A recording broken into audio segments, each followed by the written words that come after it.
A legend of Connecticut sports for more than 45 years, John Fontana's influence can be seen in every corner of the high school sports landscape. He won more than 650 games during his coaching career and has provided valuable leadership as president of the Connecticut High School Coaches Association.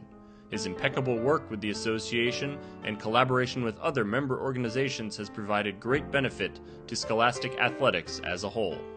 Well, he started off as a teacher before he became a guidance counselor. And even aside from athletics, I had people that came up to me that he guided through the years and said, I graduated high school because of your father.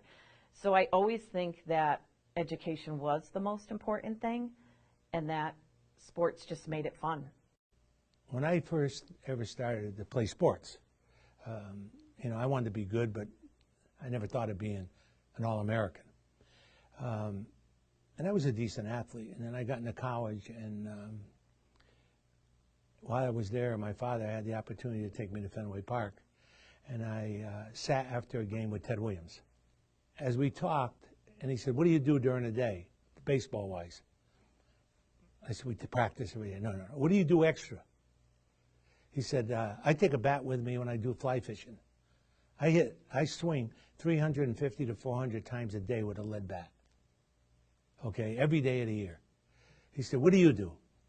And I mean, you know him in his gruff manner. And I said, I was kind of intimidated because he was my hero, and I'm sitting there at a college guy, and I heard it. And then he said to me, when you attack anything, remember this, you want to be perfect.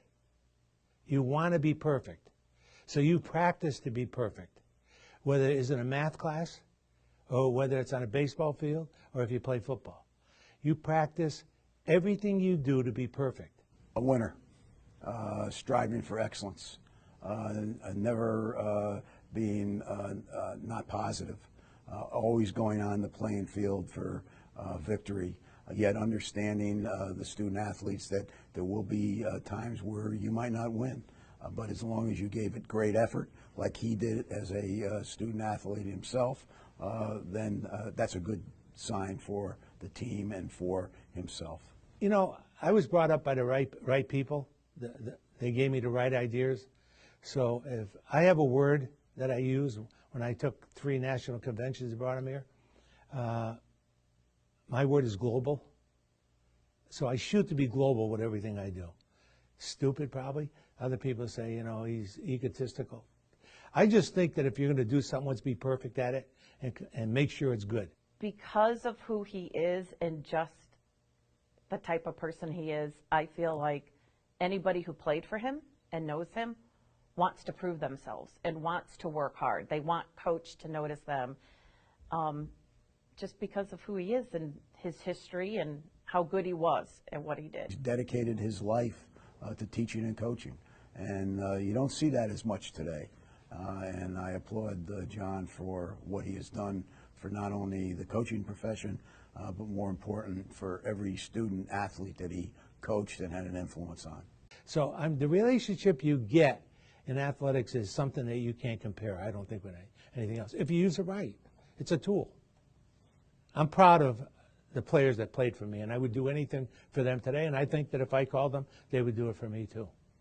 I think when you get an honor like this from the CIAC, I think somebody's got to represent the organization, and I think when they picked me, I think it represented guys like Joe Fontana, Tom Monahan, Paul Kutzko, who started the organization years ago. There is really no one more deserving of this than John Fontana.